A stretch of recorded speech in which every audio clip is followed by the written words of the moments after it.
헬싱키의 아테네움은 거대한 국립 미술의 창고라기보다 한 나라가 자기 마음을 그림으로 천천히 배워온 방에 더 가깝습니다. 아테네움 미술관은 핀란드 국립미술관 산하기관으로 핀란드에서 가장 잘 알려진 미술관이며 18세기부터 모더니즘까지 이어지는 약 3만 점 규모의 핵심 컬렉션을 품고 있습니다. 건물은 헬싱키 중심부 카이보카투 2에 있고 핀란드 미술의 형성 과정 자체를 따라 걷게 만드는 장소로 소개됩니다. 이곳을 걷다 보면 핀란드 미술은 단순히 북유럽의 풍경화가 아니라는 사실을 곧 알게 됩니다. 숲은 배경이 아니라 정신의 장소가 되고 겨울은 계절이 아니라 감정의 밀도가 되며 상징주의는 환상이 아니라 현실 바깥을 더듬는 또 하나의 시선이 됩니다. 아테네움은 핀란드 미술의 전개를 19세기 초부터 20세기 중반까지 이어 보여주는 대표 기관으로 설명되며 핀란드 작가들과 국제 작가들이 나란히 놓이는 흐름 속에서 국가의 미술사와 개인의 내면사가 함께 읽히는 미술관입니다. 이 그림 앞에서는 먼저 기괴함보다 잠든 존재의 고요가 옵니다. 괴물은 위협적으로 포효하지 않고 들판 위에 천으로 덮인 채 누워 있습니다. 그런데 화면 위쪽의 붉은 띠처럼 이어지는 군상은 이 잠이 평온한 휴식이 아니라 어딘가 불길하고 오래된 세계의 멈춤이라는 것을 알려줍니다. 신베르크는 괴물을 무섭게 그리지 않고 오히려 이상하게 연약하게 만듭니다. 그래서 보는 사람은 공포보다 더 깊은 감정, 곧 설명할 수 없는 불안과 연민 사이에 머물게 됩니다. 시선은 화면 아래의 흰 몸에서 시작해 뿔의 곡선을 따라 올라가고 다시 위쪽의 붉은 군중으로 이동합니다.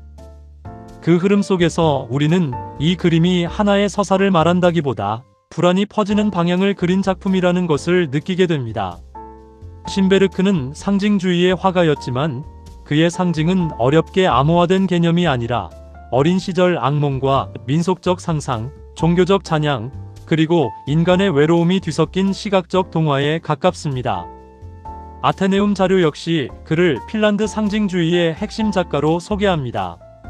그림 아래쪽의 작은 소품들, 붉은 모자 같은 형태와 곤충, 그리고 텅 빈 들판은 장면을 더 수수께끼처럼 만듭니다. 여기에는 친절한 해설이 없습니다. 대신 잠든 것은 누구인가? 기다리는 것은 누구인가? 위를 지나가는 저 군중은 무엇인가? 같은 질문만 남습니다. 그래서 이 그림은 상징주의 작품이면서도 아주 체험적입니다. 이해보다 먼저 낯선 세계의 공기를 몸으로 받아들이게 만들기 때문입니다.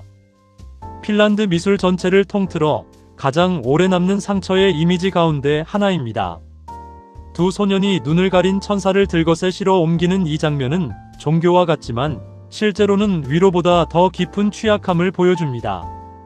아테네움의 대표 컬렉션 소개에서도 이 작품은 핀란드 미술의 상징적 걸작으로 반복해서 언급됩니다. 작은 해골 형상들이 정원을 가꾸는 이 그림은 죽음을 공포가 아니라 돌봄의 행위로 바꾸어 놓습니다. 아테네움의 최근 전시 자료도 이 작품을 중세적 죽음 이미지와 연결하며 신베르크 특유의 온화하면서도 기묘한 상징주의를 보여주는 대표적인 예로 다룹니다. 죽음은 여기서 갑작스러운 파괴가 아니라 농부 곁에 조용히 다가온 동행자처럼 보입니다. 신베르크는 죽음을 단순히 무섭게 만들지 않고 인간 곁에 오래 머무는 존재로 바꾸어 놓습니다.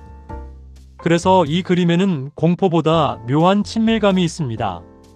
서리는 계절 현상이 아니라 세계 전체를 얇게 덮는 불길한 숨결처럼 보입니다. 아테네움이 신베르크의 대표작으로 직접 언급하는 작품 가운데 하나이기도 합니다. 차갑지만 아름답고 정적이지만 위협적인 신베르크의 분위기가 응축되어 있습니다. 봄 저녁인데도 이 그림은 환희보다 균열의 느낌을 줍니다. 얼음이 깨지는 순간은 계절의 해방이면서 동시에 안정의 붕괴이기도 하기 때문입니다. 신베르크는 자연의 변화를 늘 정서의 변곡점처럼 그립니다. 죽음이 스케이트를 탄다는 발상은 우스꽝스럽기도 하고 섬뜩하기도 합니다. 바로 그 경계가 신베르크의 힘입니다.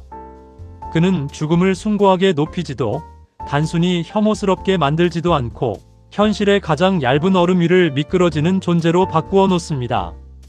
핀란드 서사시 칼레발라를 바탕으로 한 이 작품은 민족적 상상과 개인적 욕망, 상실의 정서를 한꺼번에 품습니다. 컬렉션 설명에 따르면 이 대형 3부작은 갈렌 칼렐라의 첫 대형 칼레발라 주제화였고 아이노의 모델은 작가의 아내 메리였습니다. 신화는 여기서 민속 설화가 아니라 한 나라가 자기 정체성을 꿈꾸는 형식이 됩니다. 죽은 아들을 껴안은 어머니의 장면은 핀란드 회화에서 가장 강한 비탄의 형상 가운데 하나입니다. 공식 설명은 이 작품이 위의 7번 작품 아이노 신화 이후 더 응축된 새로운 양식으로 나아간 결과라고 짚습니다. 이 그림의 힘은 신화적 웅장함보다 어머니의 슬픔이 거의 종교화처럼 깊어지는 데 있습니다. 이 작품은 폭력의 순간보다 그 소식을 듣는 어머니의 비극을 더 깊게 남깁니다. 아테네움의 전시 브로슈어도 이 그림을 선악의 강한 대비와 예시하기의 힘을 보여주는 핵심작으로 소개합니다. 민족 서사는 여기서 결국 가족의 상실로 내려옵니다. 노동과 가난의 현실을 정면으로 다룬 이 그림은 핀란드 회화의 사회적 양심을 상징합니다. 아테네움의 대표 전시 소개에서도 반복해서 언급되는 걸작으로 화면 전체에 고된 노동의 무게가 눌려 있습니다. 풍경은 아름답지만 그 아름다움이 사람을 위로하지 못하는 상태가 이 그림의 진실입니다. 시골 여성들의 군상인데도 이 그림은 풍속화 이상의 힘을 가집니다. 공식 설명에 따르면 에델펠트는 이미 파리에서 성공한 뒤 남카렐리아를 여행하며 이 작품을 구상했습니다. 인물들은 단순한 지역적 표본이 아니라 핀란드 현실과 공동체 감정을 응축한 존재들처럼 보입니다. 파리의 공원은 여기서 화려한 도시 풍경이 아니라 빛과 군중과 여유가 섞인 근대의 감각으로 다가옵니다. 핀란드 화가가 프랑스의 중심에서 본 도시의 공기라는 점에서 이 그림은 아테네움 컬렉션 안에서도 중요한 문을 엽니다. 핀란드 미술은 결코 고립된 지방 미술이 아니었다는 사실이 여기서 분명해집니다. 중세적 상상과 서정이 어우러진 이 그림은 훗날의 국제적 사실주의와는 다른 젊은 에델펠트의 낭만적 면모를 보여줍니다. 왕비가 아이에게 노래를 들려주는 장면은 역사화라기보다 전설이 신뢰의 조용한 정서로 바뀐 장면처럼 느껴집니다. 아테네움이 가장 자주 대표작으로 내세우는 그림 가운데 하나입니다. 병상에서 회복 중인 소녀의 모습은 비약적인 드라마 없이 다시 살아나는 생의 작은 온기를 보여줍니다. 핀란드 회화에서 섬세함이 얼마나 큰 힘이 될 수 있는지를 알려주는 작품입니다. 이 작품은 자연 개척의 낭만보다 삶의 완고한 의지를 먼저 보여줍니다. 카렐리아라는 장소는 단지 땅이 아니라 핀란드 미술이 민족성과 노동의 서사를 결합하던 무대였습니다. 할로넨의 그림은 그 거칠고 장엄한 시작의 기운을 품고 있습니다. 아테네움을 한 바퀴 돌고 나오면 우리는 핀란드 미술을 본 것이 아니라 핀란드라는 마음의 날씨를 지나온 것 같은 기분을 얻게 됩니다. 갈렌 칼렐라의 신화, 에델펠트의 셰르프베크의 회복, 예르네펠트의 노동, 할로넨의 자연, 신베르크의 죽음과 천사와 기묘한 존재들까지.